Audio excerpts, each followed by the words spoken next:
तरह से उस समय भारत का क्षेत्र था, है ना, ये सब तो ख़त्म हो गया है। देखिए 1526 में बाबर अपनी घुड़सवार सेना, ये 1526 में क्या हुआ कि अटैक किया भारत पर, ठीक ना। और 1526 में यह घुड़सवार सेना ये वो तोप भी लेकर के आया था जिसमें भारत में सबसे शक्तिशाली थे। उनका शासन भारत के कई हिस्सों में फैला हुआ था। अफगान विरोध का केंद्र बिहार था, और अफगान जो विरोध का केंद्र कौन था? बिहार था। बिहार से जो शेर खा था ना, यहाँ पूरा इसको मजबूत बनाने में लगा दिया था। यहाँ शेर खा की लगातार प्रगति को देखकर हुमायूं ने सबसे पहले बंगाल को, जिस पर शेर खा का अधिकार हो गया था, जीतने का प्रयास किया। कहा कि अरे तेरी के रुक जाओ, रोको, पहले हम तोरा क्या कर रहे हैं कि बंगाल के जीत ले रहे हैं। अब बंगाल के जीत लेंगे तो तोरा नज़दीके रहेंगे घर के पास, और अब तोरों के काम तमाम कर देंगे। इसमें उसे सफलता भी मिली, हुमायूं को सफलता भी मिला। शेर खां ने हुमायूं के बंगाल अभियान को नहीं रोका। रोकना चाहता तो रोक देता, क्योंकि इस टाइम तक लिए मजबूत हो गया था शेर खां, लेकिन नहीं रोका। ये अपना दिमाग लगा दिया होगा। मुगल बादशाह 8 महीने तक वहाँ रहा। इस बीच शेर खां अपनी शक्ति को बढ़ाते हुए बिहार के अतिरिक्त चुनार, बनारस, जौनपुर, कन्नौज को जितना रास्ता में पड़ने वाला सब था ना, उस सब पर कब्जा कर लिया। अब कब्जा जब कर लिया तो इसको पता चला कि लो भाई सब तो अपना गद्दी के लेकर के मार कर रहा है, तो इसको लौटना पड़ा। तो लौटना पड़ा तो वही करी घेर करके मारेगा। तो चौसा और कन्नौज नामक स्थानों पर हुमायूं और शेर खां के बीच में पूरा गर्दा हो गया। इसमें शेर खां सफल रहा। देख लिए, तो ये शेर खां यही गरी थोड़े ना मजबूत बना रहा था, एमें तो हुमायूं के गर्दा छोड़ा दिया, ठीक ना। सफल। जय हिंद साथियों। तो कैसे हैं? चलिए, आशा करता हूँ कि अच्छे होंगे, जाओगे एकदम मस्त होंगे, तंदुरुस्त होंगे। ओके, तो आइए आज के इस वीडियो में हम लोग देखने वाले हैं। अगर पिछला वीडियो देखे होंगे आप, तो उसमें NCERT, ठीक है, NCERT का हिस्ट्री का जो मुग़ल सम्राट के बारे में पढ़े थे। आज SCERT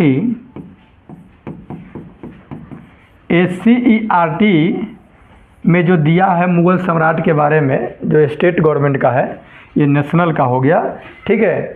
तो ये दोनों में थोड़ा बहुत अंतर होता है। तो ये आप अगर देखे होंगे तो बहुत बढ़िया है, इसको भी देख लीजिए, अच्छा से समझ में आ जाएगा। और ये दोनों अगर जान रहे हैं तो इससे क्वेश्चन आपको छूटने नहीं जाएगा, ठीक है। देखिए, ये जो दिखाई दे रहा है ये अकबर हैं, ठीक है। आइए, मुग़ल सम्राट। देखिए, कह रहा है कि बच्चे आपस में अकबर बीरबल से जुड़े लतीफ़ों का एक दूसरे को सुनाकर मनोरंजन कर रहे थे। अकबर बीरबल से संबंधित बहुत सारा लतीफ़ा है, ठीक ना, हंसने वाला। तो वही आपस में सब क्या कर रहा था, ऐसा कि अकबर बीरबल का चुटकुला ये सब सुना करके एक दूसरे को हंस रहा था। इन दोनों से जुड़ी मज़ेदार कहानियाँ आम प्रचलन में भी रही है। अकबर और बीरबल संबंधित कहानियाँ भी प्रचलन में रहा, किस्सा कहानी में आता है। इसीलिए बच्चे इन दोनों नामों से परिचित थे। सहसा कुछ बच्चों के मन में इन दोनों के विषय में जिज्ञासा पैदा हुई। अचानक कुछ बच्चे ऐसे थे जिनके मन में क्या हुआ कि इन दोनों के विषय में जानने की, मतलब डिटेल जानने की, कहानी किस्सा अपना तो सुना ही था लोग, ठीक ना। जिज्ञासा पैदा हुई क्योंकि अभी तक ये दोनों चरित्र बच्चों के लिए कहानियों के काल्पनिक पात्र ही थे। बस काल्पनिक मतलब लोग जानता था, बच्चा सुन ले था किस्सा कहानी था, या डिटेल जानने के लिए उसको मन में एक जिज्ञासा पैदा हुआ, ठीक है। अब बहुत सारा हंसी मजाक अकबर और बीरबल के बीच में होते रहता था।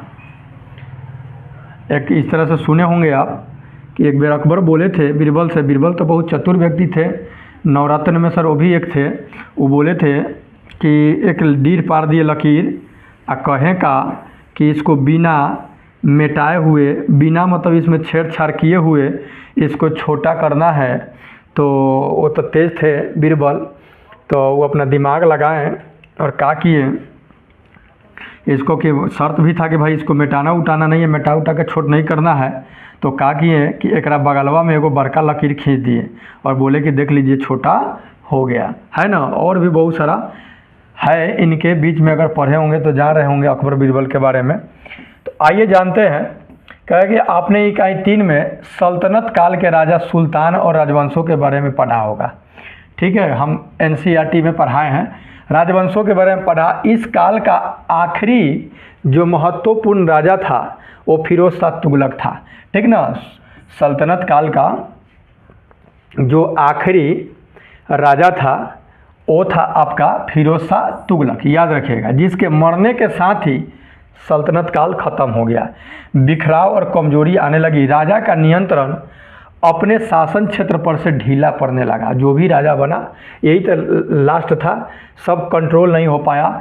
इसी क्रम में तुर्क का आक्रमणकारी जो तैमूर लंग था, लंगड़ा के चलता था, ये 1398 में भारत पर क्या किया था, आक्रमण कर दिल्ली सल्तनत की राह रही सही प्रतिष्ठा भी क्या कर दिया था, यह समाप्त कर दिया था। इस आक्रमण के बाद अफगानों ने अवसर पाकर, उसके बाद ये तैमूर लंग जो किया आक्रमण, ये तुर्क आक्रमणकारी था। उसके बाद अफगान भी अवसर पाकर के क्या किया कि दिल्ली सल्तनत का शासन अपने हाथ में ले लिया।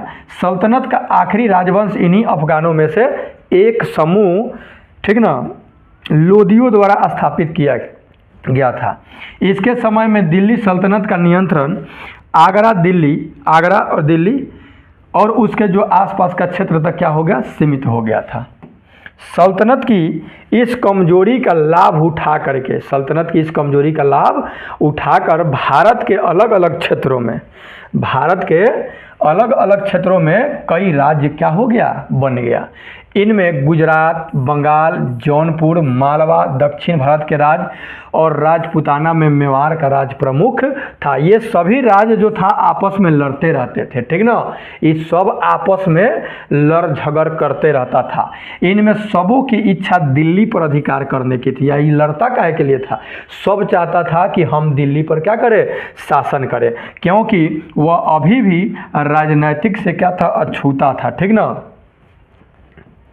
राजनीतिक शक्ति और प्रतिष्ठा का प्रतीक था, जेकरा कारण मतलब वहाँ से शासन करना लोगों का एक गर्व, राजा सोचता था कि गर्व का विषय है, प्रतिष्ठा का प्रतीक था। वस्तुतः दिल्ली सल्तनत काल में लगभग 300 वर्षों तक राजधानी रही थी। दिल्ली सल्तनत काल में दिल्ली जो था लगभग 300 वर्ष तक ले राजधानी रहा। यहाँ से भारतवर्ष के अधिकांश हिस्से पर शासन किया जाता था। दिल्ली से ही भारत के अधिकांश भागों में क्या किया जाता था, शासन किया जाता था। आज भी आपको देख रहे हो कि भारत की जो राजधानी है नई दिल्ली को बनाया गया है।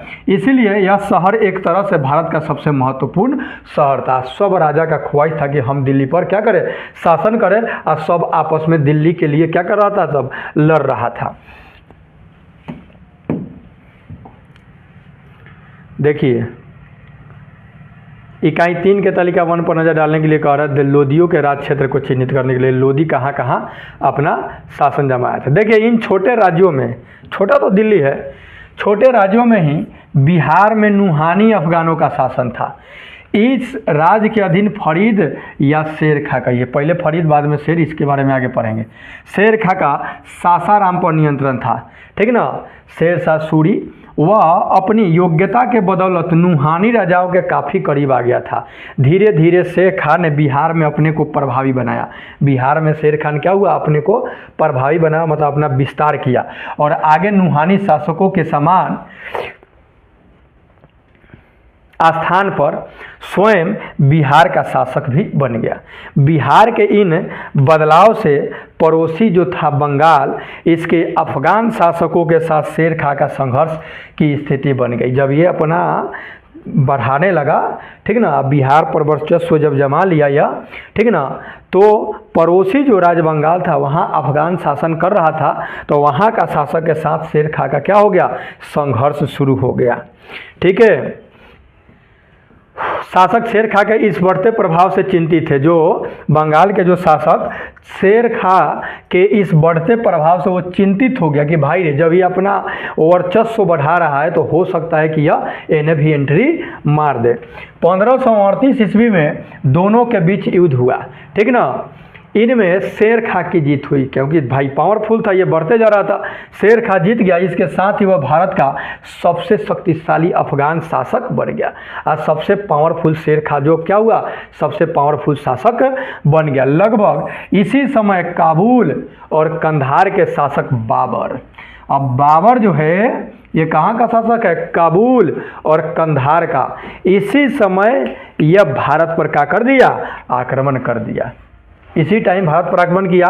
बाबर स्वयं इस समय के हिंदुस्तान के विषय में जो उसका आत्मकथा है बाबरनामा, ठीक ना, आत्मकथा में लिखता है कि जब उसने हिंदुस्तान पर विजय प्राप्त किया, जब हिंदुस्तान को वो क्या किया, बाबर जीत लिया, तो उस समय सारा हिंदुस्तान किसी एक शासन के अधीन नहीं था।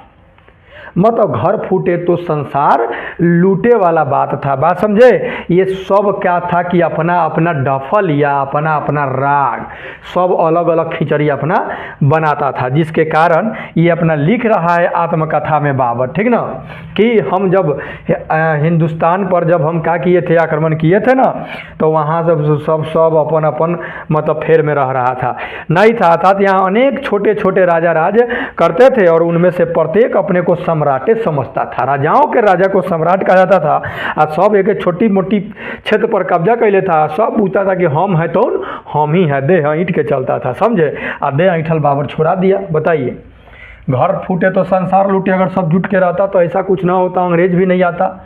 अपने निरंतर भारत पर होने वाले विदेशी आक्रमणकारियों के विषय में पढ़ा। वस्तुतः भारत पर बाहरी लोगों द्वारा आक्रमण हमेशा उत्तर पश्चिम सीमा से ही हुआ। उत्तर और पश्चिम वाला जो सीमा है उधरे से हुआ है, ठीक ना। ये जो भारत का आपका नक्शा है,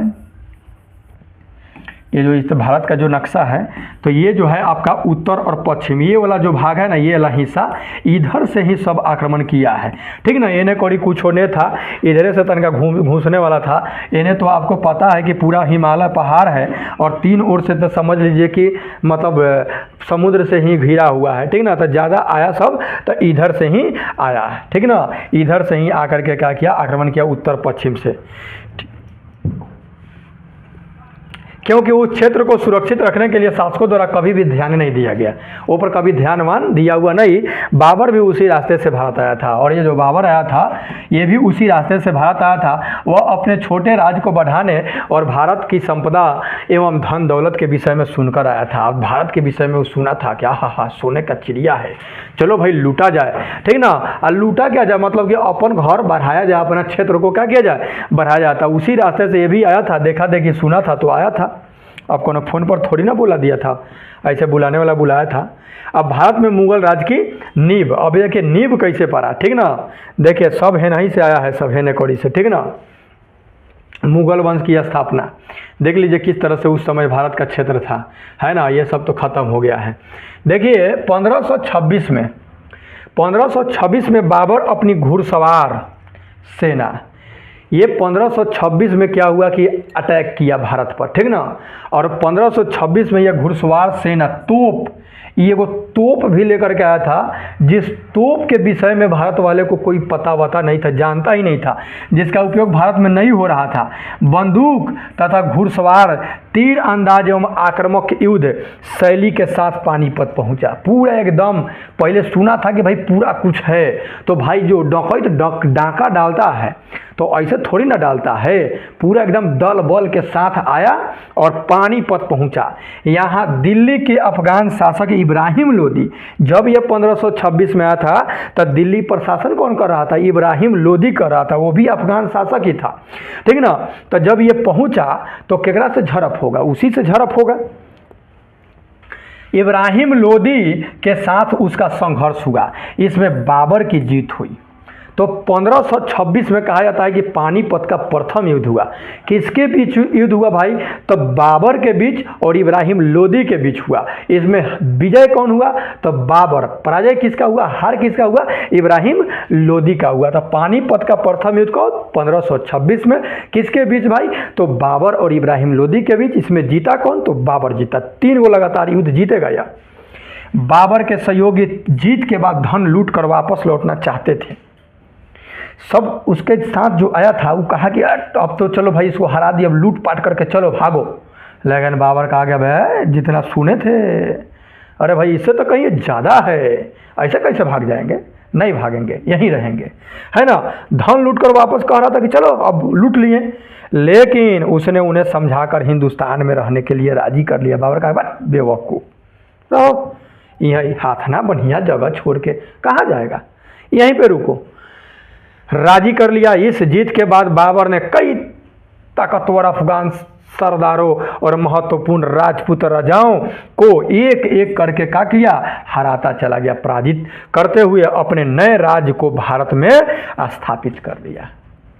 ठीक है। इस क्रम में उसने फिर 1527 में साल भर बाद दम मारला के बाद चित्तौड़ के शासक जो था राणा सांगा, चित्तौड़ का जो शासक थे, जो शासन वहाँ कर रहे थे, जिसका नाम था राणा सांगा, ठीक है। 1528 में चंदेरी के शासक जो मेदिनी राय था उसके साथ ये 3 गो, ठीक ना। और फिर 1529 में पूर्वी भारत के अफगानों को क्या किया, पराजित कर दिया। तो क्वेश्चन पूछेगा आपका कि पहला तो पानीपत का प्रथम युद्ध तो 1526 में हो गया, ठीक ना। राणा सांगा खत्म हो, सॉरी क्या बोलते हैं उसको, क्या नाम था, बाबर और इब्राहिम लोदी का काम खत्म हो गया।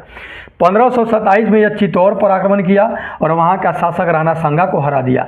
1528 में चंदेरी का शासक मेदिनी राय को हराया और 1529 में पूर्वी भारत के अफगानों को क्या कर दिया, पराजित कर दिया। तो इसे एक ट्रिक बनता है कि, क्या ट्रिक बनता है कि खाना खाओ, ठीक ना, पानी पियो, खाना खाओ पानी पियो और चंदा दे के घर जाओ। खाना खाओ पानी पियो और चंदा दे करके घर जाओ। खाना खाओ पानी पियो और चंदा दे करके घर जाओ। खाना मतलब खानवा का युद्ध, ठीक नू, खाना मतलब खानवा का युद्ध, और पानी मतलब पानीपत का युद्ध, ठीक है। खाना खाओ पानी पियो, चंदा, चंदा मतलब चंदेरी का युद्ध, अब पानी पी के घर जाओ, ठीक है ना। पानी पी के ओकरा बाद क्या करो, घर जाओ।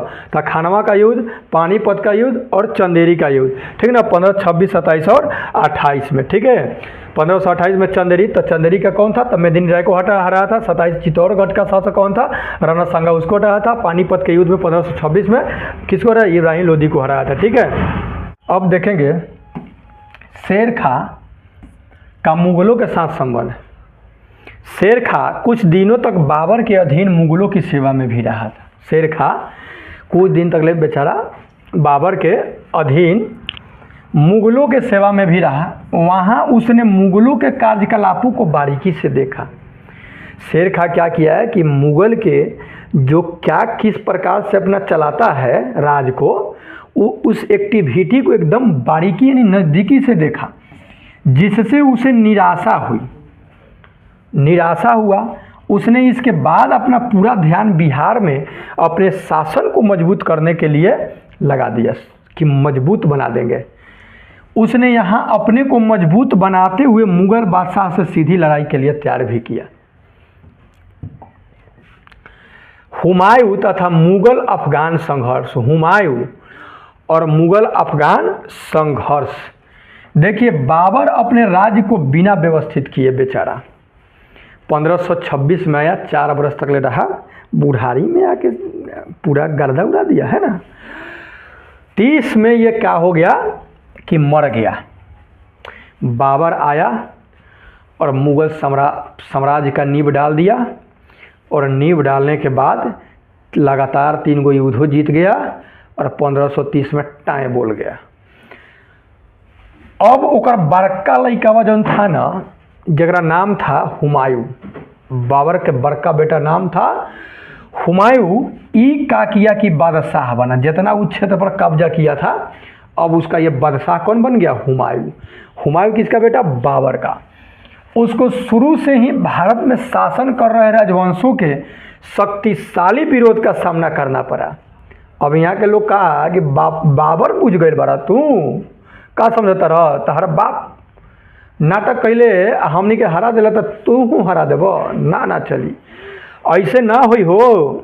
तब क्या किया, इसका विरोध का सामना इसको करना पड़ा। हुमायूं को सबसे प्रबल जो सबसे प्रबल मजबूत विरोध अफगानों की तरफ से हुआ, क्योंकि अफगान उस समय भारत में सबसे शक्तिशाली थे। उनका शासन भारत के कई हिस्सों में फैला हुआ था। अफगान विरोध का केंद्र बिहार था, और अफगान जो विरोध का केंद्र कौन था? बिहार था। बिहार से जो शेर खा था ना, यहाँ पूरा इसको मजबूत बनाने में लगा दिया था। यहाँ शेर खा की लगातार प्रगति को देखकर हुमायूं ने सबसे पहले बंगाल को, जिस पर शेर, अब ओकर बड़का लड़का जौन था ना, जरा नाम था हुमायूं, बाबर के बड़का बेटा नाम था हुमायूं। ई का किया कि बादशाह बना, जितना उस क्षेत्र पर कब्जा किया था, अब उसका ये बादशाह कौन बन गया? हुमायूं। हुमायूं किसका बेटा? बाबर का। उसको शुरू से ही भारत में शासन कर रहे राजवंशों के शक्तिशाली विरोध का सामना करना पड़ा। अब यहाँ के लोग कहा कि बाबर बुझ गए बड़ा, तू का समझता रह? तहरा बाप नाटक कैले हमनी के हरा दिला, तो तू हरा देव ना चली, ऐसे ना हुई हो। तब क्या किया? इसका विरोध का सामना इसको करना पड़ा। हुमायूं को सबसे प्रबल मजबूत विरोध अफगानों की तरफ से हुआ, क्योंकि अफगान उस समय भारत में सबसे शक्तिशाली थे। उनका शासन भारत के कई हिस्सों में फैला हुआ था। अफगान विरोध का केंद्र बिहार था, और अफगान जो विरोध का केंद्र कौन था? बिहार था। बिहार से जो शेर खा था ना, यहाँ पूरा इसको मजबूत बनाने में लगा दिया था। यहाँ शेर खा की लगातार प्रगति को देखकर हुमायूं ने सबसे पहले बंगाल को, जिस पर शेर खा का अधिकार हो गया था, जीतने का प्रयास किया। कहा कि अरे तेरी के रुक जाओ, रोको, पहले हम तोरा क्या कर रहे हैं कि बंगाल के जीत ले रहे हैं। अब बंगाल के जीत लेंगे तो तोरा नज़दीके रहेंगे घर के पास, और बाद तोरों के काम तमाम कर देंगे। इसमें उसे सफलता भी मिली, हुमायूं को सफलता भी मिला। शेर खां ने हुमायूं के बंगाल अभियान को नहीं रोका। रोकना चाहता तो रोक देता, क्योंकि इस टाइम तक लिए मजबूत हो गया था शेर खां, लेकिन नहीं रोका। ये अपना दिमाग लगा दिया होगा। मुगल बादशाह 8 महीने तक वहाँ रहा। इस बीच शेर खां अपनी शक्ति को बढ़ाते हुए बिहार के अतिरिक्त चुनार, बनारस, जौनपुर, कन्नौज को अपने अधिकार में कर लिया। मतलब ये अपना काम पर ध्यान दिया था, कौन क्या कर रहा है इस पर ध्यान नहीं दिया। इस तरह उसने हुमायूं के आगरा लौटने का मार्ग अवरुद्ध कर दिया। अब देखिए, चला तो गया लेकिन लौटेगा नहीं। ये मार्ग को क्या कर लिया? चुनार उनार पर कब्जा करके उस मार्ग को अवरुद्ध कर दिया। इसीलिए जब वो बंगाल को जीतने जा रहा था तो शेर खां उसको रोका नहीं था कि घेर के मारेंगे। आगरा में हुमायूं के भाइयों द्वारा राज्य प्राप्त करने के प्रयास के कारण उसे वापस लौटना पड़ा। अब मान लीजिए कि भैयावे सब में मार झगड़ा होने लगा कि हम शासन करेंगे, तो इसको वापस लौटना पड़ा। इसी क्रम में चौसा और कन्नौज नामक स्थान पर हुमायूं और शेर खां के बीच में लड़ाई हो गया। ठीक ना? इधर से तब बेचारा गया, और ये जब गया ना हुमायूं, तो शेर खां कुछ नहीं किया कि जो तोरा बताएंगे, हम टेंशन काहे ले रहा है बे, ठीक ना। और जब ये चला गया तो एक रास्ता को क्या किया, जितना रास्ता में पड़ने वाला सब था ना, उस सब पर कब्जा कर लिया। अब कब्जा जब कर लिया तो इसको पता चला कि लो भाई सब तो अपना गद्दी के लेकर के मार कर रहा है, तो इसको लौटना पड़ा। तो वही करी घेर करके मारेगा। तो चौसा और कन्नौज नामक स्थानों पर हुमायूं और शेर खां के बीच में पूरा गर्दा हो गया। इसमें शेर खां सफल रहा। देख लिए, तो ये शेर खां यही गरी थोड़े ना मजबूत बना रहा था, एमें तो हुमायूं के गर्दा छोड़ा दिया, ठीक ना, सफल रहा। और इस प्रकार उसने भारत में एक बार फिर से अफगान राज्य को स्थापित कर लिया। मुगल अफगान संघर्ष के इस दौर में अफगानों की जीत का पूरा श्रेय शेर खां को सफल कूटनीति को दिया जाता है कि देख लो भाई किस तरह से ये अपना दिमाग लगाया। यही है शेर खां, देख रहे ना, एकदम पूरा एकदम मुँह से गर्दा छोड़ा दिया हुमायूं के। और बुढ़ारी में तो बेचारा मर गया ना, तो ओकरों के गर्दा छोड़ा देता ही। शेर खां का शासन जानेंगे। देखिए, शेर खां ने राजा बनने के बाद शेर शाह की उपाधि धारण की थी। शेर खां जब राजा बना था तो किस उपाधि से? शेर शाह, ठीक ना। उसने अपने पूरे राज्य में कानून और व्यवस्था स्थापित किया था, एकदम नियम कानून से चला रहा था व्यक्ति यह, क्योंकि मुगल और अफगान संघर्ष के कारण भारत का एक बड़ा क्षेत्र प्रशासनिक रूप से अस्थिर हो गया था। उसने स्थानीय जमींदारों से वसूल की गई लगान को भी, स्थानीय जो जमींदार था उससे जो लगान वसूल कर रहा था उस लगान को भी सख्ती से प्राप्त किया। जमींदार को किसानों से निर्धारित दर से, जमींदार जो था किसान से निर्धारित दर से अधिक लगान नहीं वसूलने की आज्ञा दी गई कि सुन लो रे, जमींदार है तो जमींदारी भर काम करना, ज़्यादा नाटक मत करना, किसान से उतना ही वसूलो जितना वसूलने के लिए तुमको बोला गया है। बीच बीच में मलाई खाने का चक्कर में मत पड़ना कि वसूलने के लिए कहा गया कितना ज़बरदस्ती वसूल लिया, कितना आप पाकिट में अपना अब बाकी जाकर के जितना देना है उतना दे दिया। ऐसे किया ना तो बड़ मारेंगे।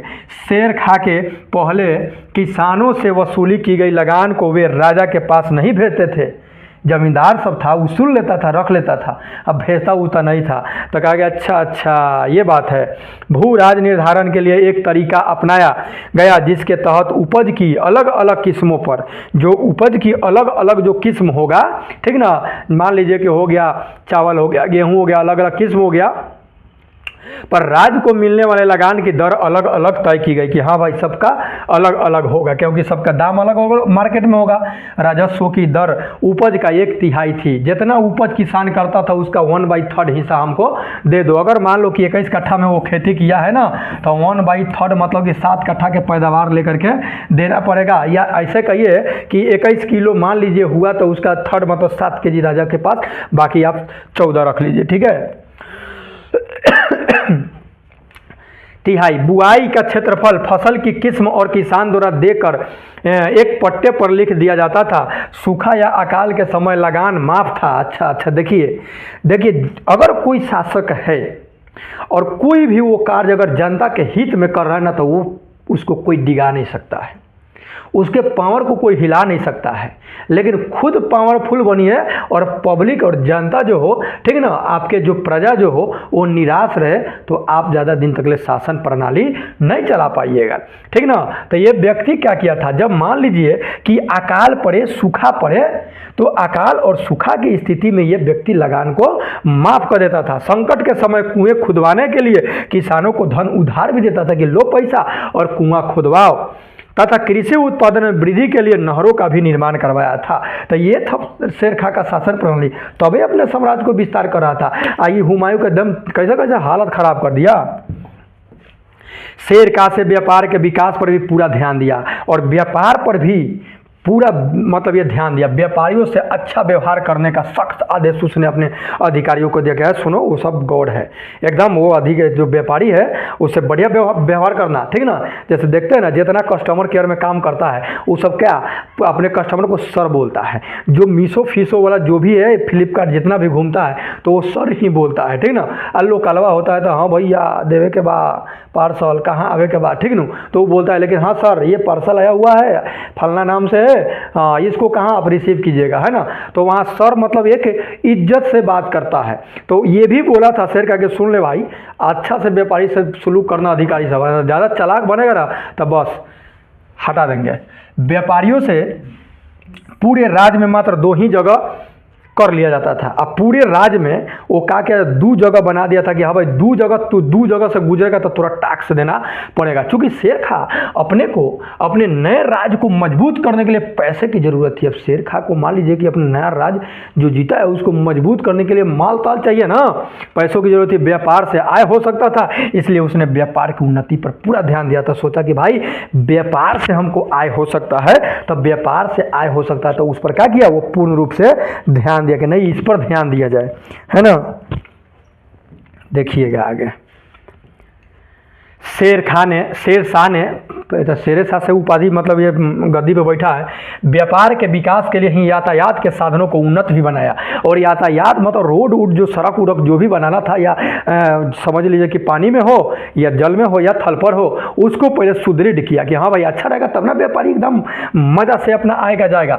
पुरानी सड़कों की मरम्मत करवाई एवं कुछ नए सड़कों का निर्माण भी करवाया। सड़कों के किनारे प्रत्येक 8 किलोमीटर पर लोगों और व्यापारियों के विश्राम के लिए सरायों सरायों का निर्माण भी कराया, रैन बसेरा भी बनवाया कि हाँ भाई प्रत्येक 8 किलोमीटर पर कि व्यापारी, क्योंकि वही तो साया साया मोटरसाइकिल से थोड़ी फाया फाया भाग रहा था लोग, पैदल चलने वाला राहगीर बैल टायर से चलता था लोग, तो हर 8 किलोमीटर पर रहने के लिए ठीक ना एक सराय का निर्माण भी करवाया था, जहां हिंदू और मुसलमान दोनों कर्मचारी रहते थे। व्यापार का विकास हो सके इसके लिए व्यापारियों से लिए जाने वाले कर को फिर से तय किया गया, फिर से टैक्स को तय किया गया। सरायों के आसपास गांव या छोटे शहरों को बसाया गया, और जहां सराय बनता था, जहां व्यापारी जाके रुकेगा, उसके आसपास में भी गाँव को बसाना शुरू किया। आज भी आपको कई गाँव एवं शहरों के नाम में सराय मिल जाएगा, जैसे कहता है कि सराय साहो तब फलना, इस तरह से रहता है नाम। जैसे मुगल सराय है, हम मतलब लोकल के बताए हैं अपना एरिया के, दलसी सराय, बेगूसराय आता, बेगूसराय जिला नाम सुन रहे हैं ना, एगो जिले का नाम है बेगूसराय इत्यादि।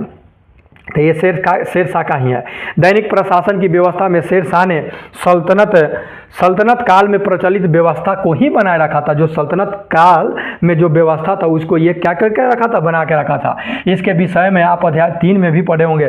शेरशाह ने केवल उसे प्रभावी बनाया। इस प्रकार यह कहना सही होगा कि शेरशाह का शासनकाल मात्र 5 वर्षों का रहा, ठीक ना। उसके मरने के बाद ही उसका राज्य भी ज़्यादा दिन तक नहीं चल सका। उसके उत्तराधिकारी शेरशाह की व्यवस्था को संभाल नहीं सका।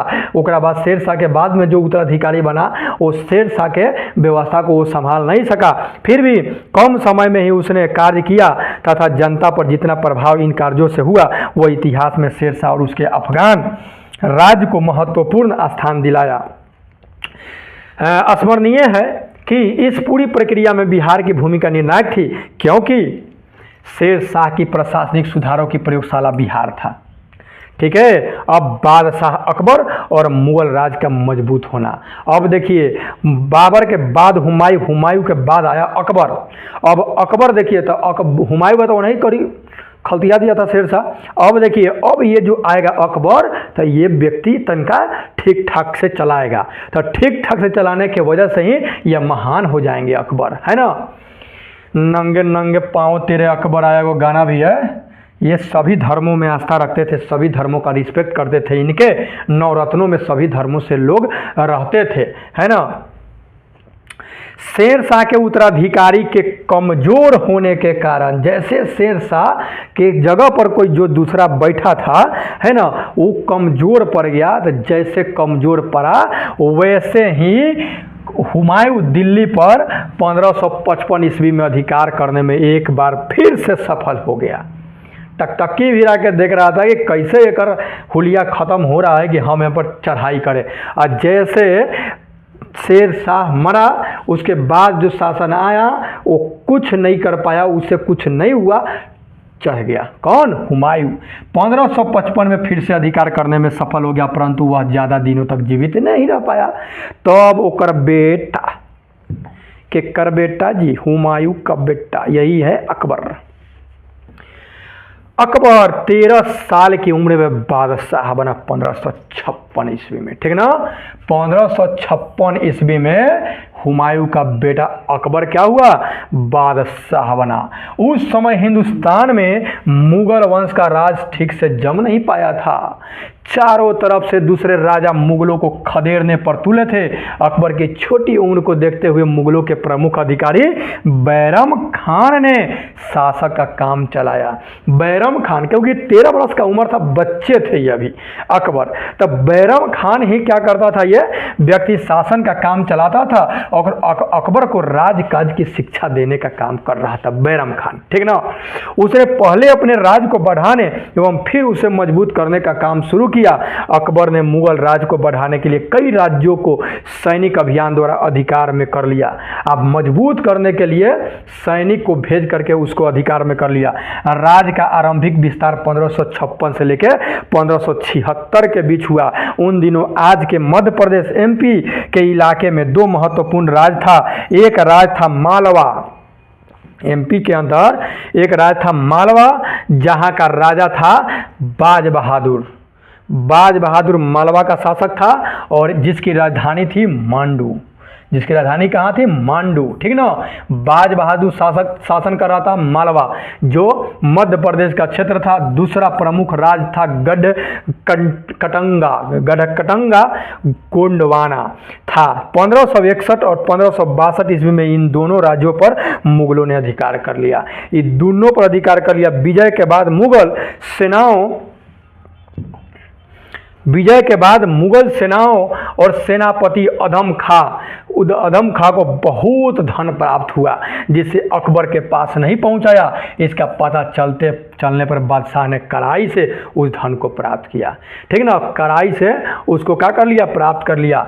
इसके अगले 10 वर्षों तक अकबर ने राजपूताना के अधिकांश भाग पर भी अधिकार स्थापित कर लिया। अब राजपूत जो शासक था ना, उसके अब साथी पर राज पर क्या करने लगा? अकबर की अधिकार जमाने लगा, स्थापित करने लगा, तथा गुजरात और बंगाल को भी जीत लिया, ठीक ना। राजपूत राज्यों में एक महत्वपूर्ण अभियान चित्तौड़ का था, जहां का शासक थे महाराणा प्रताप, के नाम सुने होंगे, ठीक ना। महाराणा प्रताप का राज था कहाँ? चित्तौड़ पर। उसने अकबर की अधीनता मानने से इनकार कर दिया। अकबर के अधीन मतलब उसके समक्ष झुके नहीं महाराणा प्रताप, और जीवन भर विरोध करते रहे। जब तक जिए तब तक अकबर का विरोध करते रहे महाराणा प्रताप। यद्यपि उनका दुर्गम किला अकबर द्वारा जीत लिया गया, लेकिन बहुत दूर किला था, अकबर उसको जीत लिया। चित्तौड़ के बाद दूसरा महत्वपूर्ण राज रणथंभौर को अकबर के द्वारा जीता गया। इन विजयों के बाद अधिकांश राजपूत राज्यों जैसे जैसलमेर, बीकानेर आदि ने अकबर के समक्ष समर्पण कर दिया। कितना बड़ा समर्पण कर दिया, डरे। इसके बाद अकबर ने गुजरात को अपने अधिकार में किया। यह प्रदेश बाहरी देशों से व्यापार के कारण काफ़ी समृद्ध बन गया था गुजरात, ठीक ना। यह भारत के साथ होने वाला विदेश व्यापार का महत्वपूर्ण केंद्र भी था गुजरात, ठीक ना। मुगलों के नियंत्रण के पश्चात इससे अच्छी आय प्राप्त हो सकती थी। अब मुगल सोचा कि हम अगर इसको अपने कब्जा में कर लें तो यहाँ से माल ही माल कमाएंगे। यहाँ की भूमि भी काफ़ी उपजाऊ थी, यहाँ की भूमि भी क्या था? काफ़ी उपजाऊ, उर्वर था, एवं शिल्प कला काफ़ी उन्नत अवस्था में थी। इसलिए अकबर ने इन क्षेत्र को जीतना जरूरी समझा, ठीक ना। इसी विजय के याद में अकबर ने बुलंद दरवाजा का निर्माण करवाया। जब जीत लिया गुजरात को ना, तो बुलंद दरवाजा का निर्माण करवाया। इसके विषय में आप इकाई 5 में पढ़ेंगे। अकबर का ध्यान भारत के एक अन्य उर्वर क्षेत्र बंगाल पर गया। देखिए, जहाँ जहाँ नजर गया वहाँ वहाँ ये शासन प्रणाली खड़ा कर दिया। वहाँ अभी भी अफगानों का राज था, कहाँ? बंगाल में। उसने पड़ोसी बिहार पर भी अफगान शासक ही था। 1576 ईस्वी में भीषण युद्ध के बाद अकबर ने इन दोनों प्रदेशों को पर अधिकार कर लिया। यह अफगानों का आखिरी राज था जिस पर मुगलों का अधिकार हुआ। इन विजयों के पश्चात अकबर ने पश्चिमोत्तर सीमांत को सुरक्षित बनाने पर बल दिया। उसने काबुल और कंधार पर विजय प्राप्त की और अफगान कवालियों के विरुद्ध का दमन किया। तदनुपरांत उसके बाद दक्षिण भारत के पठारी भागों के राज्यों पर, ठीक ना, क्षेत्रों के राज्यों पर अभियान किया। फलस्वरूप खानादेश पूर्णतः और अहमदनगर आंशिक रूप से उसके शासन के क्या हो गया? अधीन आ गया। 1602 में राजकुमार सलीम के विद्रोह के कारण अकबर को दक्कन का अभियान स्थगित करना पड़ा। अब देखिए, सलीम जो था ना, विद्रोह किया तो दक्कन के क्षेत्र को जितना चाह रहा था अकबर, तो रोक लिया, ठीक ना। 1605 ईस्वी में उसकी मृत्यु हो गई और 1605 ईस्वी में अकबर चला गया। अब देखिए, मुगल राज के अमीर। अकबर जब बादशाह बनाता तो 51 बड़े अधिकारी या दरबारी थे जो अमीर कहलाते थे। इन्हीं लोगों के जिम्मे मुगल साम्राज्य का कामकाज सौंपा गया था। इन अमीरों में अधिकांश तुरानी थे, ठीक ना, जो बाबर के साथ तुर्किस्तान से आए थे। अब बाबर जब एक दादा जो आया था ना, अकबर का दादा बाबर, उसी के साथ तुर्किस्तान से ये सब आया था। बराबरा ये सब लोग, ये सब के तक कहा था ना कि रे बेवकूफ़ कहाँ जाएगा रो, ये जनता ही रह गया था। ये सब पूरा माल ताल वाला आदमी हो गया था। इनमें कई बादशाह अकबर के रिश्तेदार भी थे सब। इनका पूरा समर्थन बादशाह को नहीं मिल रहा था। वे अपने को बादशाह के बराबर बराबर समझते थे, माल ताला हो गया था तो कहेगा तोर दादा के साथ अनी तक का हुआ, हमारे पास भी माल ताल है, हमारे पास भी सब चीज़ है, तू क्या समझ रहा है। तो ये वैल्यू देता नहीं था, ठीक ना, कदर तोरा हम बराबर हैं। उनके पास अच्छी जागीर थी जिसका उपयोग वे स्वतंत्र तरीके से करते रहना चाहते थे। वे यह भी चाहते थे कि बादशाह सभी मामलों में उसकी बात माने। अकबर को यह बात बिल्कुल पसंद नहीं था, ठीक ना। क्या आप सल्तनतकालीन अमीर और मुगलकालीन अमीर वर्ग में अंतर बता सकते हैं। ये लूट मार का क्या अमीर हुआ है। वह चाहता था कि उसका आदेश सभी लोग माने। अकबर इन स्थिति से निपटने के लिए अस्थायी उपाय किया, परमानेंट उपाय करने का सोचा। उसके दरबार में ईरानी अमीर भी थे जो हुमायूं के साथ भारत आए थे, ठीक ना। थी फ्लाइट मोड में है ना,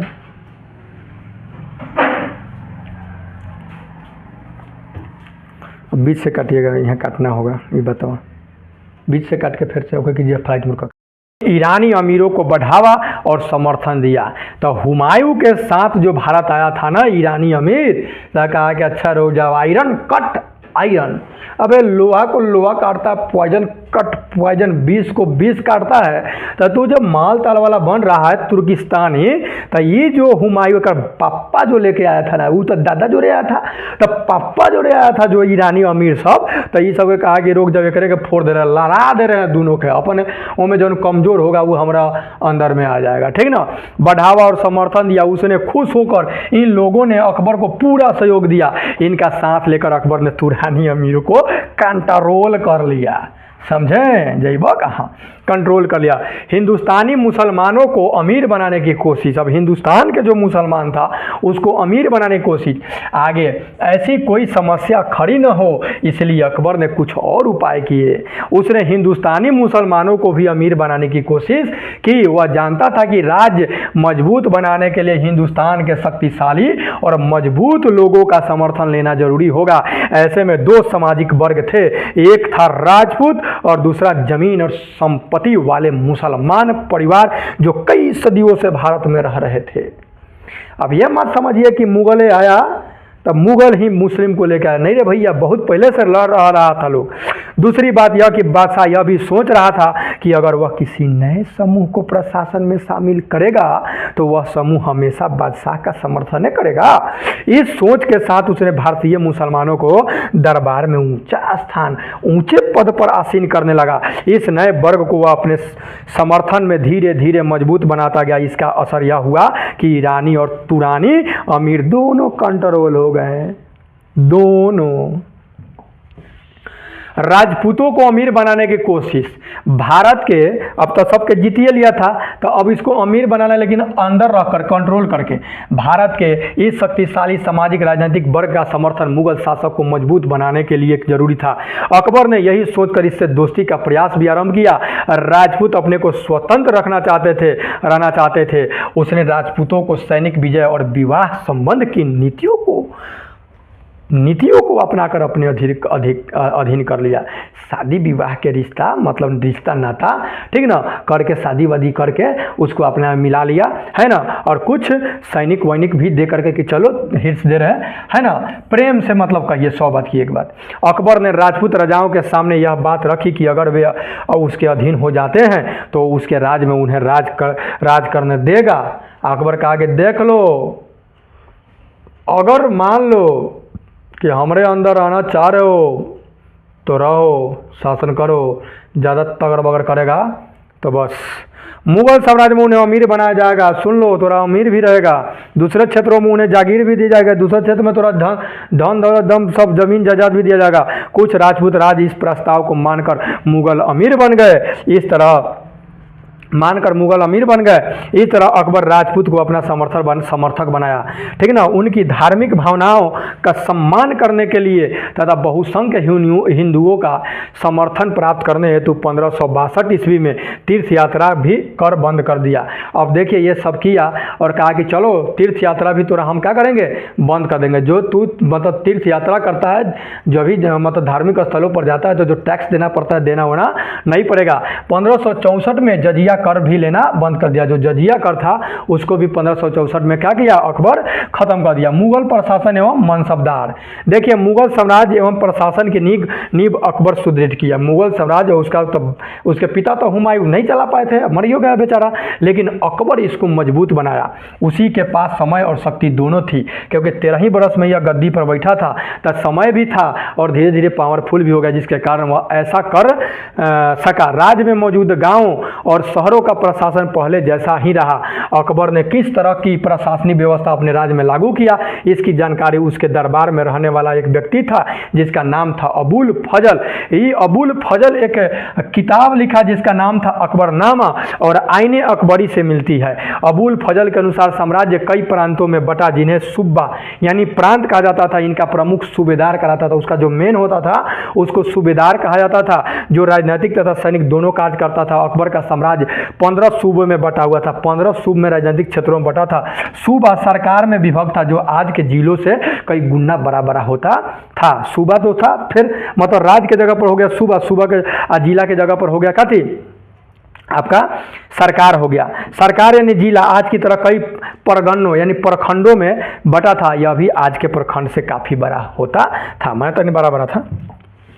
अब मुगल मनसबदार, मुगल सम्राट कई अधिकारियों और कर्मचारियों का प्रशासन का काम देखने के लिए नियुक्त भी किया था। इन्हीं अधिकारियों को मनसबदार कहा जाता था। पूरे मुगल साम्राज्य में हजारों छोटे बड़े मनसबदार थे। मनसबदार साम्राज्य में बादशाह के कानून और आदेश लागू करते थे। ये बादशाह के लिए सैनिक जिम्मेदारियों को भी निभाते थे। प्रत्येक मनसबदार को उनके जात के अनुसार पदक्रम एवं वरीयता प्राप्त थी। जात के आधार पर पदक्रम और वरीयता था कि कौन इससे बड़ा रहेगा, कौन बड़ा पोस्ट पर रहेगा, ठीक ना। अनुसार एक निश्चित संख्या में सेना और उससे जुड़े राज्य साजो सामान को रखना भी पड़ता था। इसे बक्स में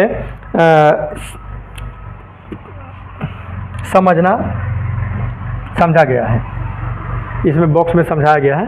ये जो बॉक्स है ना, मुगल मनसबदार जिनका 5000 जात का मनसब होता था, 5000 जात के मनसब, उसे 30,000 प्रति माह वेतन मिलता था। बाप रे बाप, वो कोई 30,000 महीना देता था।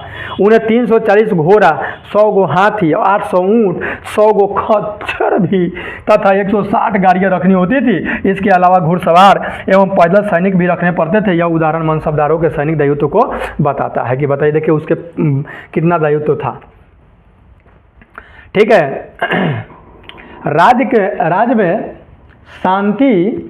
राज्य में शांति बनाए रखने का काम भी मनसबदार करते थे। राज्य विस्तार करने के लिए, और राज्य का अगर विस्तार करना हो तो बादशाह द्वारा लड़ी गई लड़ाइयों में ये लोग उसी सेना से सहयोग करते थे। मनसबदारों की कई श्रेणियां होती थी, अर्थात पद के आधार पर उसमें से कुछ बड़े मध्यम दर्जे का तो कुछ छोटे होते थे। जैसे आज के अधिकारियों में भी इस तरह का विभाजन होता है ना कि यहाँ बड़ा है, उसके बाद छोटा, उसका छोटा, उसका बात मानेगा होता है। बड़े मनसबदारों को जितनी संख्या बहुत कम थी अमीर कहा जाता था। मनसबदारों की जिनकी संख्या कम थी ना, जिनकी संख्या बहुत कम थी, वो सब अमीर था, ठीक ना। अमीरों को जितना वेतन मिलता था उतना दुनिया के किसी अन्य अधिकारियों को नहीं मिलता था। 8,000 रुपया महीना, वो घर आज के 8 लाख हो जाएगा, से 45,000 रुपया महीना तक वेतन प्राप्त करने वाला अमीर होता था। निम्न स्तर के बाप सब तो जिंदगी मस्त जीता होगा बे। मनसबदारों के नकद वेतन मिलता था, मगर उच्च स्तर के मनसबदारों को जागीर प्रदान की जाती थी। यह जमींदारी भी कहलाते थे। जागीर के अंतर्गत इन्हें निर्धारित लगान वसूली आवंटित भी की जाती थी, जिसकी लगान या प्रांत कर अपना खर्च पूरा करते थे। अब अकबरनामा और आईने अकबरी के बारे में जरा जान लीजिए।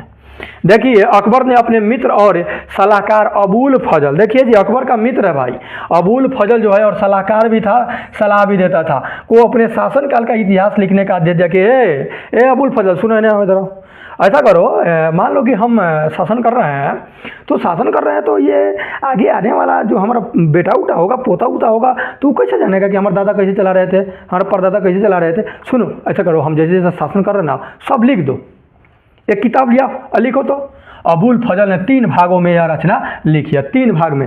अकबरनामा, जिसका नाम था अकबरनामा था, प्रथम भाग अकबर के पूर्वजों के बयान करता है। और अकबरनामा जो लिखा तो अकबर के पूर्वज मतलब कि हुमायूं और बाबर, और पहले जो होगा बाबर के बापू जो भी है, ठीक ना। दूसरे में अकबर में शासनकाल का, और दूसरा भाग जो 3 भाग बांटा, जैसे हम लोग इतिहास को भी 3 भाग में बांटते हैं ना, प्राचीन, मध्य और आधुनिक करते हैं, तो वो 3 भाग बांट दिया। एक अकबरनामा कर दिया, अकबरनामा मतलब दादा परदादा छरदादा के बारे में लिख दिया। दूसरा जो भाग हुआ उसमें अकबर के बारे में, अकबर कैसे कैसे शासन किया उसके बारे में लिख दिया। और उसके बाद वाला जो था ना आईने अकबरी, जिसका नाम शासनकाल अकबर के शासनकाल का इतिहास है, जिसका नाम का है आईने अकबरी है, ठीक ना। इसमें शासन, सेना, राजस्व, साम्राज्य का भूगोल, समकालीन भारतीय संस्कृति की परंपराओं का उसमें वर्णन किया गया है, ठीक ना। अब देखिए मनसबदारों का प्रशासन, दूसरे में अकबर के शासन का इतिहास है, तीसरा के बारे में नहीं दिया है, एनसीईआरटी वाले में पढ़ाया है। मनसबदारों का प्रशासन में क्या स्थान है, इसको बताने के लिए जात और सवार नामक 2 संख्या सूचक शब्द अपनाए गए थे। इनमें जात की संख्या जितनी अधिक होती थी वो उतना ही बड़ा अधिकारी माना जाता था, उसी के आधार पर उसे वेतन भी दिया जाता था। इसी तरह सवार की भी संख्या निश्चित होती थी कि हाँ भाई इतना संख्या में होना चाहिए, जिसके अंतर्गत किसी मनसबदार को कितना पैदल सैनिक चाहिए, कितने घोड़े और सवार तथा कितनी हाथी रखना है, यह तय भी किया जाता था। मनसबदारों को वेतन के रूप में भूमि दिया जाता था, वेतन के रूप में भूमि देता था, पैसा नहीं देता था। जिससे पर राजस्व एकत्रित करता था, उसी भूमि पर खेती करवा के राजस्व अपना इकट्ठा करता था। मनसबदारों को दी गई भूमि जागीर कहलाती थी। आने करेंगे तेरा बाप के जागीर बा, जागीर मतलब कि वो जो मनसबदार जो भूमि पर खेती उती करता था उसको जो मिलता था उसको जागीर मिलता था, जागीर कहलाता था। इसमें जमीन से प्राप्त आमदनी का आकलन ठीक से किया जाता था ताकि मनसबदारों के लिए वेतन उससे क्या हो, प्राप्त हो जाए। इस तरह मनसबदार जमींदार भी बन जाते थे, धीरे धीरे जमींदार भी। इसका पद वंशानुगत नहीं था, हाँ कि वो मर जाएगा तो बेटवा के मर जाएगा, ऐसे होगा, ऐसा नहीं होगा। मनसबदारों की नियुक्ति राजा के द्वारा की जाती थी, मनसबदार राजा नियुक्त करता था। इसमें प्रांत प्रमुख, सूबेदार और बड़े मनसबदारों की सिफारिश भी चलती थी। ज़्यादातर मनसबदार अपने जीवन काल में यह प्रयास करते थे कि किसी तरह वे अपने लड़के को भी मनसबदार बना दे, चाहता था कि वो भी बन जाए, ठीक। इसके लिए प्रभावशाली लोगों को कीमती उपहार भी उसके द्वारा दिए जाए। जैसे आज घूस पैर भी घूस देकर लोग नहीं बेटा के सेट करवा देता है, उसी तरह से राज की आमदनी, खेती बाड़ी और किसान। अब जरा जानेंगे कि राज की आमदनी क्या था, भाई वो टैक्स वैक्स था, और खेती बाड़ी। राज की आमदनी मुख्य रूप से खेती के उपज का जो कर दिया जाता था वही कर था उससे होती थी। खेती का काम छोटे किसानों द्वारा किया जाता था। किसानों से कर गांव वालों द्वारा, ग्राम या प्रमुख स्थानीय सरदारों द्वारा लिया जाता था। किसानों से उपज के ऊपर कितना कर लिया जाएगा इसे अकबर के राजस्व मंत्री टोडरमल, जो राजा टोडरमल था ना, जो कि राजस्व मंत्री था, अकबर के दरबार में राजस्व मंत्री का काम टोडरमल को सौंपा गया था। यही व्यक्ति तय करता था किससे कितना वसूलना है। उसने खेती लायक भूमि का सर्वेक्षण किया और उसी के आधार पर नगद रूप में कर तय किया गया। यह मोटा मोटी उपज के 3-6 भाग तक होता था। जमीन को 4 भागों में बांटा गया। सबसे अच्छा जो था पोलज, जिस पर हर साल खेती होती थी, ठीक ना। अब ये नया है, एनसीईआरटी में नहीं है। पर्ती, जिसमें 1 साल के अंदर पर खेती होती थी। चौवर, जिसमें कुछ अंतराल पर बुआई होती थी, और एक बंजर जो लंबे समय तक बिना बुआई वाली जमीन थी। लगान भी इन पर भी अलग अलग था। तो भाई माने हमेशा खेती हो रहा तो ऊपर ज़्यादा लगान, अब चौवर हो गया, पर्ती हो गया, बंजर हो गया तो ऊपर कम लगान। राज्य खेती को बढ़ावा देने के लिए किसानों को ऋण सहायता भी देता था तथा सिंचाई के साधनों को निर्मित भी करता था। बताइए, सब लिखा नहीं है, लिखा नहीं रहता तो दिक्कत होता कि नहीं आज के शासन प्रणाली चलाने में। इसी सब को देख करके ना लोग नीति चलाता है। मुख्यतः चावल, गेहूं, ज्वार, बाजरा और कुछ सब्जियां उगाते थे। जैसे जैसे साम्राज्य का विस्तार हुआ उसका खर्च भी बढ़ता गया। पूरा करने के लिए किसानों के ऊपर लगान का बोझ डाल दिया गया। इस कारण से किसानों की हालत खराब हो गई। उसके पास लगान देकर बहुत कुछ बचता नहीं था जिसे वे अगले साल तक बचा कर रख सके, ठीक ना। अब आम लोगों का जीवन कैसा था अकबर के शासनकाल में? देखिए, मुगल काल में जनसाधारण के जीवन के विषय में ज़्यादा जानकारी नहीं है, ठीक ना। अब कौन लिख रहा है? सब बड़के के बारे में लिख रहा था, छोटका के बारे में कौन लिखवे नहीं किया है। इस काल में यूरोपीय व्यापारी भारत आते थे। उस काल में यूरोप के जो व्यापारी लोग थे वो आते थे। उनमें से कई लोग ने भारत की संपत्ति और समृद्धि तथा शासन वर्ग के शानो शौकत के जीवन के साथ साथ जनसाधारण जैसे किसानों के जीवन से जुड़ी भी वस्तुओं को बनाने वाले दस्तकार और मजदूर की गरीबी से भरे जीवन का भी चित्रण किया है। लोग समान आदमी कितना कम कपड़ा पहनते थे, इस बात का जिक्र बाबर ने भी अपनी आत्मकथा जो तुजुके बाबरी में किया है, उसने कहा है कि यह किसान तथा निम्न वर्ग के लोग करीब करीब नंगे रहते थे, ठीक ना। इसके बाद वह उस लंगोट का भी वर्णन करता है जो पुरुष पहनते थे तथा महिलाओं की साड़ियों का भी वर्णन उसमें करता है तुजुबे के बाद। लोगों के द्वारा जूतों का भी कम प्रयोग किया जाता था। जहाँ तक मकान और उसमें मौजूद सामानों की बात अगर किया जाए तो घर मिट्टी का बना हुआ रहता था, ये सब लिखा हुआ है। जो फूस थे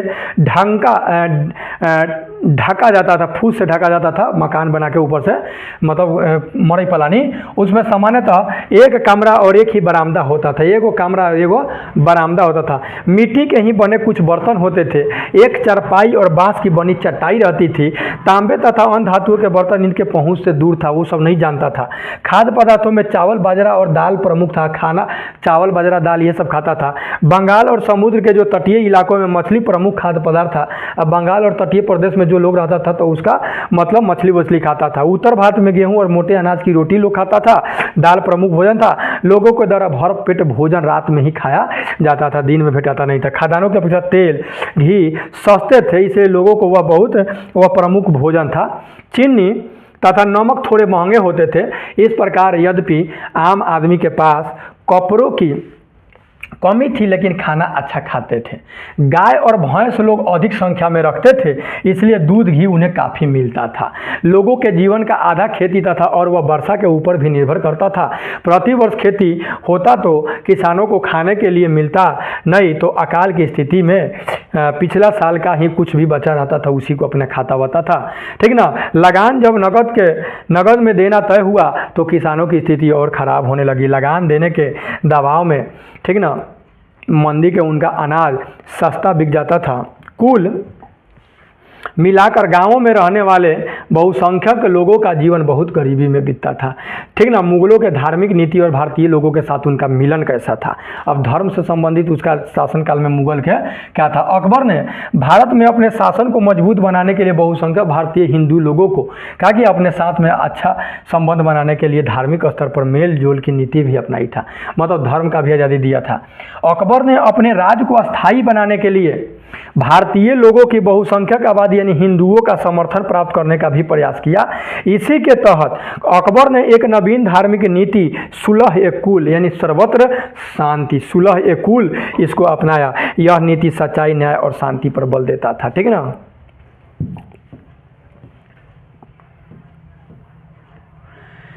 अबुल फजल ने सुलह ए कुल के विचार, ठीक ना, और नीति को अपनाने में अकबर की मदद की थी। जहांगीर और शाहजहां ने भी इस नीति को अपनाया। औरंगजेब के काल में धार्मिक स्तर पर मेलजोल बनाए रखने की नीति राजनीतिक स्थिति के कारण खंडित हुआ। अकबर ने समाज में नैतिक एवं सामाजिक मूल्यों को रखने के लिए एक नीति भी अपनाई थी जिसे दीन ए इलाही के नाम से जाना जाता था, ठीक ना, जो सभी धर्मों के सार को लेकर उसने इस नीति को क्या किया था, प्रतिपादित किया था। सुलह ए कुल, दीन ए इलाही, ये सब चलाया था। अब जहांगीर और शाहजहां के समय साम्राज्य, अकबर के जाने के बाद अब आया जहांगीर, उसके बाद शाहजहां। इस टाइम मुगल साम्राज्य कैसा था। 1605 में जब अकबर मर गया, ठीक ना, तो उसके बाद उसका बेटा जो था जहांगीर, ये क्या हुआ, बादशाह बना, ठीक ना। पहले कौन, बाबर के बेटा हुमायूं के बेटा अकबर के बेटा कौन आ गया, जहांगीर, ठीक ना। अब जहांगीर के बेटा आएगा शाहजहां। इस तरह से शासन प्रणाली ये चल रहा है। उसका शासनकाल सामान्य शांतिपूर्ण रहा, ठीक ना। ये जो जहांगीर था इसका शासन ठीक ठाक था, ज़्यादा मार झगड़ा नहीं हुआ। इस समय अधिकांश युद्ध नहीं हुआ, फिर भी उसने अपने पिता द्वारा जीते गए क्षेत्र पर नियंत्रण और प्रशासनिक व्यवस्था को बनाए रखा। जो भी माने अकबर जीते थे उसको मतलब कि अपना बना करके रखा। बंगाल पर मुगल सत्ता को इसने और मजबूत किया, मतलब ये ज़्यादा इधर उधर नहीं कुछ किया। मेवाड़ के राणा के साथ अस्थायी शांति स्थापित की, पंजाब के कांगड़ा क्षेत्र पर अधिकार किया तथा अहमदनगर राज्य के साथ शांति समझौता भी किया।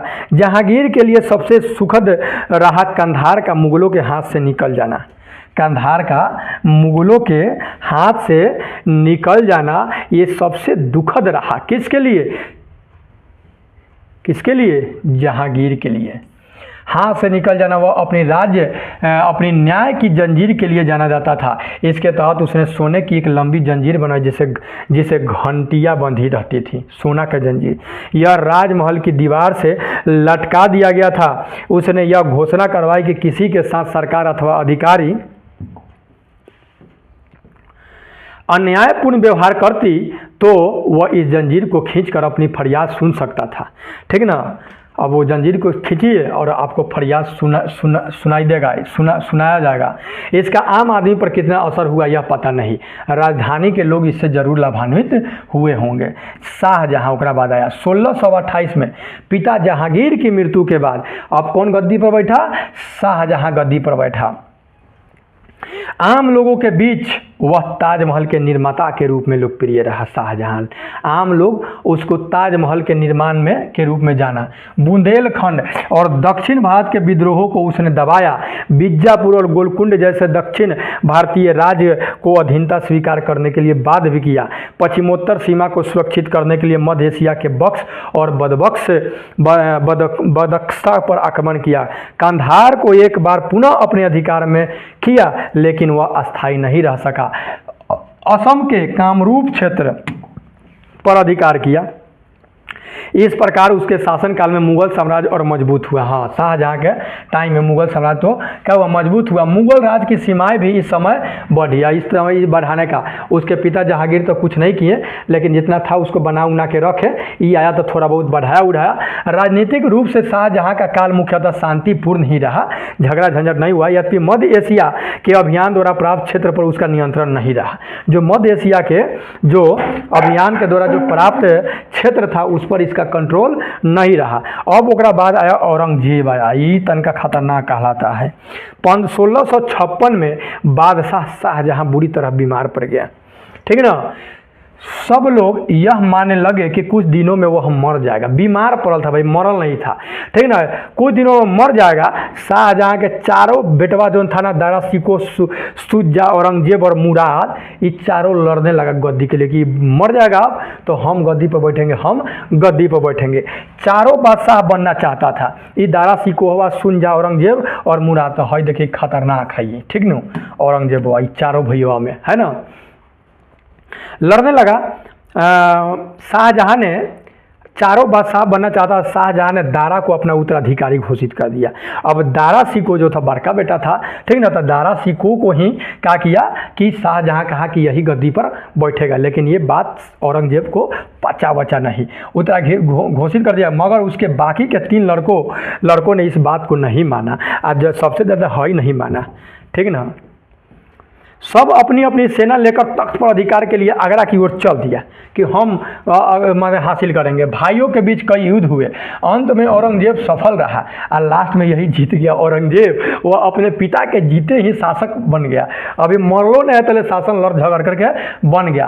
और शाहजहाँ को उसने 8 वर्षों तक कैद में रखा। और बाद कैद कर लिया कि अब एक कोनो बड़का फरमाइश मन दो, चुपचाप रहो इसके अंदर। इसके कारण उसकी आलोचना होती है। इसी के कारण इसका मतलब लोग क्या कहता है कि बहुत खराब आदमी था औरंगजेब ने साम्राज्य को विस्तारित करने की कोशिश की। हाँ, ये साम्राज्य को बढ़ाने का भी कोशिश किया। इसके तहत 1663 ईस्वी में अहोम राज्य जो असम को अपने अधीन किया, लेकिन यह परमानेंट नहीं था, अस्थायी था। दक्षिण भारत के 2 महत्वपूर्ण राज्य बीजापुर और गोलकुंडा को 1686 और 87 में मुगल राज्य में मिला लिया गया। इस प्रकार औरंगजेब के समय मुगल साम्राज्य अफगानिस्तान से लेकर तमिलनाडु तक फैल गया। राज के इस विस्तृत रूप ने कई समस्याएं औरंगजेब के समक्ष खड़ी कर दी। अब इतना बड़ा जब क्षेत्र हो गया तो संभालना भी पड़ेगा ना। इनमें एक था वेतन के मद में मिलने वाले जागीरों की कमी, क्योंकि प्रशासनिक वर्ग का स्वरूप साम्राज्य फैलने के साथ काफ़ी बढ़ गया था और उसके लिए जागीर कम पड़ने लगी। इससे पूरे राज्य को अस्त व्यस्त कर दिया था। इसके परिणाम घातक रहे जो आगे मुगल राज्य के पतन के कारणों में महत्वपूर्ण हो गया। ठीक ना। मतलब औकात से बाहर क्षेत्र को अपने अधीन कर लिया था। मुगल साम्राज्य के पतन के कारण अब इसका नाश कैसे हुआ देखिए, कैसे मजबूत बना और दादा परदादा छेड़दादा ये सब का मिल करके मजबूत बनाया। अब पतन देख लीजिए कि इसका विनाश कैसे हुआ, इसको भी देख लीजिए, भागिएगा मत। 18वीं शताब्दी में मुगल साम्राज्य छिन्न भिन्न होने लगा। 18वीं शताब्दी आते आते छिन्न भिन्न होने लगा। पतन के कुछ कारक तो 17वीं सदी में ही प्रस्तुत हो चुके थे, पर वास्तविक कमजोरी 18वीं शताब्दी में दिखाई पड़ी कि क्यों पतन हुआ। औरंगजेब की मृत्यु 1707 में, ये बेचारा चला गया 1707 में। उसके उत्तराधिकारी उस विशाल साम्राज्य को संभाल पाने में सक्षम नहीं थे। इसके साथ अन्य समस्याएं भी थी। एक शासन के मरने के बाद उत्तराधिकारी के लिए भाई मारामारी झगड़ा झंझट होना सामान्य बात होता है। इसमें धन और सहन शक्ति नष्ट होती गई। प्रभावशाली पदाधिकारी इस स्थिति को किसी एक राजकुमार के साथ मिलकर अपना स्वार्थ साधना चाहते थे। वस्तुतः मुगलों के परवर्ती शासन महत्वपूर्ण पदाधिकारियों के हाथ के कठपुतली थे। इसने संपूर्ण शासन को गुटों में विभाजित कर दिया। शासकों के कमजोर होने पर महत्वपूर्ण प्रांतों के गवर्नर स्वतंत्र शासक के रूप में व्यवहार करने लगे। पतन का एक मौलिक कारण आर्थिक कठिनाइयाँ थी। इस समय तक 1707 के बाद मर गया औरंगजेब। उसके बाद तक न तो पर्याप्त धन बचा था और ना ही जागीर जो अधिकारियों को दी जाती। जमींदार असंतुष्ट थे क्योंकि मनसबदार का उन पर कठोर कंट्रोल था। वे समझने लगे कि लोग आमदनी का बड़ा भाग स्वयं रख लेते हैं। अतः उनका मनसबदारों से संघर्ष हुआ लगा, मतलब सब आपस में लड़ने झगड़ने लगा। दर ऊंची होने के कारण किसान अधिक गरीब होते गए, अतः उन्हें जमींदारों के साथ विद्रोह किया। चूंकि मुगलों का संघर्ष कई जगहों पर चल रहा था, अतः उन्हें धन की जरूरत थी जो प्राप्त नहीं हो पा रहा था। इससे आर्थिक संकट अत्यधिक बढ़ गया। अब आर्थिक संकट खराब हो जाएगा तो क्या कीजिएगा। मुगल प्रशासन भी अक्षम होता जा रहा था, मतलब अब उसके बस की बात नहीं था। मनसबदारी प्रथा में अनेक परिवर्तन हो गए थे। जो उनकी संख्या अकबर के समय से 3 गुना बढ़ गया। वे लगान वसूली का पूरा हिसाब राजा को देते ही नहीं थे। सैनिकों की संख्या भी उन्हें घटा दी। उनका स्थानांतरण भी अब नहीं होने लगा, इसलिए वे स्थानीय सरदारों के समान व्यवहार करने लगे थे। मनसबदारों की बढ़ती संख्या के कारण उसके वेतन के रूप में मिलने वाली जो जागीर भी कम हो गई। उसमें जागीर पतन करने की होड़ शुरू हो गई, ठीक ना, प्राप्त करने की होड़ शुरू हो गई। प्रत्येक अधिकारी इसी प्रयास में लगा रहता था कि अच्छी जमीन उससे मिले। जमीन पर नियंत्रण भी अस्थायी हो गया क्योंकि प्रशासन एक दूसरे के विरुद्ध क्या करने लगा, षड्यंत्र रचने लगा। कर जागीर का अदला बदली करा देते थे। इस कारण जागीर का यह संकट संपूर्ण मुगल प्रशासन में क्या हो गया, छिन्न भिन्न कर दिया मुगल सम्राट को। मुगलों का सैनिक क्षमता और शक्ति भी कमजोर हो गया था। अब उच्च अधिकारियों की संख्या का अनुपात अब बहुत बढ़ गया था। सेना की निपुणता पहले जैसा सेना एक्सपर्ट नहीं था, निपुण नहीं था पहले जैसी, ठीक ना। किसी समय मुगलों का तोप खाना विश्व में प्रसिद्ध था, लेकिन अन्य सेनाओं की तुलना में अब यह तकनीक रूप में पिछड़ गया था। बंदूकों और तोपों में उन नवीनता नमूनों में मुगलों की अब कोई रुचि नहीं रह गई थी जिनका प्रयोग संसार के अन्य देश कर रहे थे। सैनिकों को प्रशिक्षण देने के स्थान पर वे विदेशियों को अपने तोपों को चलाने के लिए नियुक्त कर संतुष्ट हो जाते थे। इन्होंने नौसेना के विकास की ओर भी कोई ध्यान नहीं दिया। उनको यूरोपीय देशों के आक्रमण की कोई आशंका भी नहीं थी कि कोई आक्रमण भी करेगा।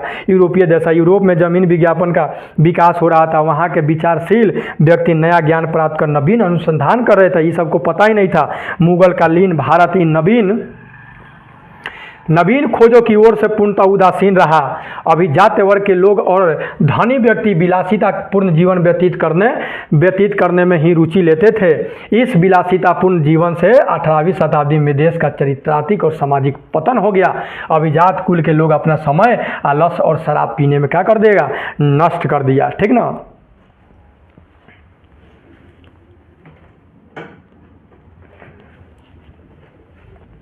मुगल शासकों के समक्ष अपनी परेशानी एवं समस्या बहुत अधिक थी, तभी उन पर उत्तर पश्चिम से भी हमले किए जाने लगे। एक डर नहीं था उन्हीं से। जब ये हमला किया था तो फिर उन्हीं से इस पर भी हमला होने लगा।